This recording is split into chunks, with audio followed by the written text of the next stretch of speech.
Channel को subscribe करें, bell icon को प्रेस करें सबसे पहले वीडियो देखने के लिए। कूलम्ब्स लॉ पर डिपेंड एक और छोटा सा न्यूमेरिकल जो एग्जाम की पर्पज से और आपकी प्रैक्टिस के लिए बहुत इंपॉर्टेंट है। कूलम्ब्स लॉ का फॉर्मूला होता है F = 9 × 10⁻⁹ Q1 Q2/r²। चलिए स्टार्ट करते हैं क्वेश्चन को सॉल्व करना। 4 हमारे पास बिंदु आवेश हैं जिनकी value QA = 2 microcoulomb, QB = -5 microcoulomb, QC = +2 microcoulomb, QD = -5 microcoulomb 10 centimetre distance के एक स्क्वायर ABCD के शीर्ष पर रखे हुए हैं।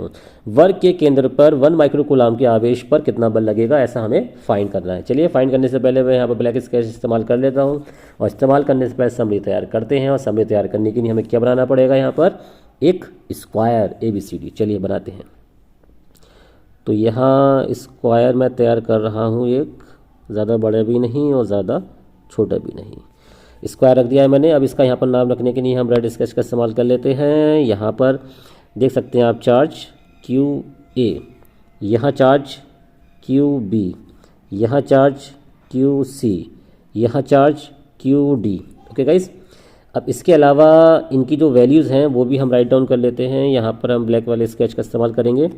तो QA की वैल्यू आपने दे रखी है हमें 2 माइक्रोकूलम, QB की वैल्यू दे रखी है हमें -5 माइक्रोकूलम, QC की वैल्यू हमें दे रखी है 2 माइक्रोकूलम और QD की वैल्यू हमें दे रखी है -5 माइक्रोकूलम। ओके, अब इसके बाद एक काम करने वाले हैं, हमें इसका सेंटर निकालना है। तो सेंटर निकालने के लिए हमें इसके विकर्ण खींचने होंगे। चलिए मैं विकर्ण इसके खींच देता हूँ। तो यहाँ इस तरीके से इसके ये विकर्ण बना दिए गए हैं और बीच में हमें इसका एक सेंटर मिल रहा है। ये रहा इसका सेंटर जहाँ पर चार्ज रखा हुआ है प्लस का Q। देखते हैं प्लस Q की वैल्यू कितनी है हमारे पास। इधर रखिए, देखें यहाँ प्लस Q की वैल्यू Q = 1 × 10⁻⁻6 कूलम। माइक्रो था इसलिए 10⁻⁻6 से मल्टीप्लाई कर दी। ओके गाइस, सबसे पहले चेक कर लेते हैं यहाँ पर हम कि ये रहा हमारा 2 माइक्रोकूलम और 2 माइक्रोकूलम। इन दोनों चार्जेस के बीच में हमारा रिपल्सन फोर्स लग रहा है। आप लोग देख रहे हैं भाई, QA और +Q दोनों के बीच में क्या लग रहा है हमारा, प्रतिकर्षण बल। यानी प्रतिकर्षण बल की वजह से दोनों चार्ज क्या होंगे, दूसरे से दूर भागेंगे। चलिए इसको दूर भगाते हैं। तो ये रहा हमारा इसका फोर्स। ओके गाइस, इसका नाम मैंने रखा है यहाँ पर, आप देख सकते हैं F1। ये इसका फोर्स हो गया। ठीक है, अब बात करते हैं हम कौन से वाले की, इसकी और नीचे वाले की, यानी +Q की और QC की बात कर लेते हैं। तो ये दोनों चार्ज भी हमारे कैसे हैं, प्लस। दोनों चार्ज कैसे हैं हमारे, ये प्लस। और प्लस के बीच क्या लगता है, रिपल्सन फोर्स यानी प्रतिकर्षण बल। यानी इनका बल भी क्या होगा, दूर भागेगा। चलो दूर भगाते हैं। तो यहाँ से इसको दूर भगाते हैं। तो यहाँ से इस तरीके से ये दूर भाग गया। ठीक है, तो ये जो हमारा फोर्स बना, ये फोर्स बनेगा हमारा F2।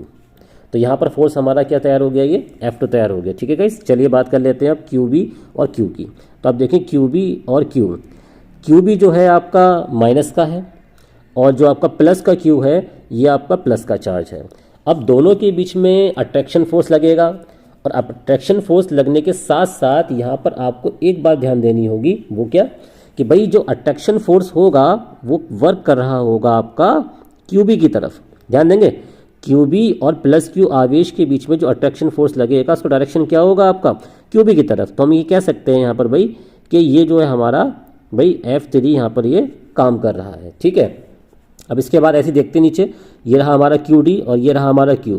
भाई QD जो है ये देखो भाई, QD जो है ये माइनस का चार्ज है और +Q बीच में, दोनों के बीच में क्या लगेगा, आकर्षण बल यानी अट्रैक्शन फोर्स। इस वजह से यहाँ भी जो फोर्स की डायरेक्शन होगी वो क्या होगी भाई आपकी, ये होगी आपकी QD की तरफ, जिसका नाम रखेंगे हम F4। ओके, तो ये F4 हमारा हो गया। अब डायग्राम के अकॉर्डिंग अगर मैं समरी तैयार करूँ तो समरी में आप देख सकते हैं भाई क्या, इसमें जो हमारा F1 है, F1 जो है ये अपोजिट है, यानी ये विपरीत है। किसके विपरीत है, जो हमारा F1 है वो F2 के विपरीत है। आप देख सकते हैं इस तरीके से जो हमारा F3 है, ये जो हमारा F3 है ये F4 के अपोजिट है। F3 अपोजिट है हमारा किसके, F4 के। ओके गाइस, चलिए चेक कर लेते हैं इसमें एक बात। QA और Q इन दोनों चार्जेस की वैल्यू बिल्कुल बराबर बैठेगी नीचे वाले Q और 2 माइक्रोकूलम के चार्ज के, क्योंकि देखो बिंदु A पर 2 माइक्रो कूलाम का आवेश है और बिंदु सी पर भी आपका 2 माइक्रो कूलाम का आवेश है। तो अगर हम ए और ओ, ध्यान देंगे, अगर हम ए और ओ के बीच का फोर्स निकालेंगे तो ये फोर्स जो होगा ओ और नीचे वाला सी इसके बराबर होगा। बिल्कुल बराबर फोर्स निकल के आने वाले हैं। और अगर ये फोर्स बिल्कुल बराबर निकल के आने वाले हैं तो इसका मतलब पता है क्या होने वाला है? इसका मतलब ये है कि इन दोनों को आपस में हम ऐड न करके घटाएंगे। कैसे घटाएंगे भाई? इसको हम ऐसे घटाएंगे F1 माइनस F2 और दोनों बल आपस में क्या है? बराबर। तो इसका मतलब वैल्यू कितनी निकल के आने वाली है हमारी?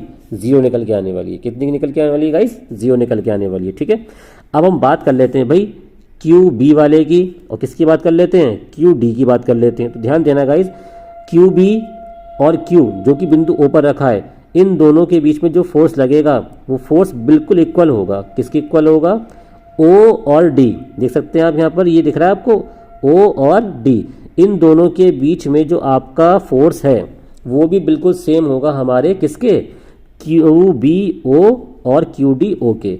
अब आप कहोगे भाई ये कैसे हो सकता है? ओ बी की डिस्टेंस अलग हो सकती है, ओ डी की अलग हो सकती है। तो गाइस ध्यान रखो, ये एक स्क्वायर है जिसकी जो प्रत्येक भुजा है उसने हमें 10 सेंटीमीटर दे रखी है। और अगर आप इसका विकर्ण निकालोगे और विकर्ण के बाद आप निकालोगे भाई ओ ए, फिर निकालोगे ओ बी, फिर निकालोगे ओ सी, फिर निकालोगे ओ डी, सारी डिस्टेंस आपस में इक्वल निकल के आनी है।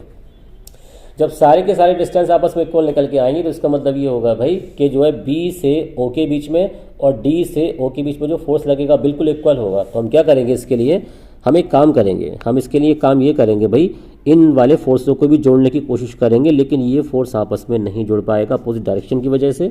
इसलिए यहाँ पर हमारे पास जो निकल के आएगा वो कुछ इस तरीके से कंडीशन निकल के आएगी भाई हमारे पास F3 माइनस F4 और दोनों फोर्स क्या आपस में बिल्कुल इक्वल हैं। तो इसकी वैल्यू कितनी निकल के आ गई? 0। तो गाइज अगर आप चारों फोर्सेस को जोड़ भी देते हो तो क्या होगा भाई? 0 प्लस 0 इज इक्वल टू एक बड़ा 0। इसका मतलब कोई फोर्स वर्क नहीं करने वाला। आपको ध्यान देना होगा कि अगर फोर्स इक्वल है, अपोजिट डायरेक्शन में है, तो उनको आपस में हम घटा देते हैं क्योंकि बल एक वेक्टर राशि होती है। आई होप सो आपको ये न्यूमेरिकल बिल्कुल ठीक तरीके से समझ में आ गया होगा। प्रॉपर आप इसका सॉल्यूशन जो है अब देख पा रहे होंगे, तो आप स्क्रीनशॉट लेके इस क्वेश्चन की प्रैक्टिस भी कर सकते हैं। सायनारा।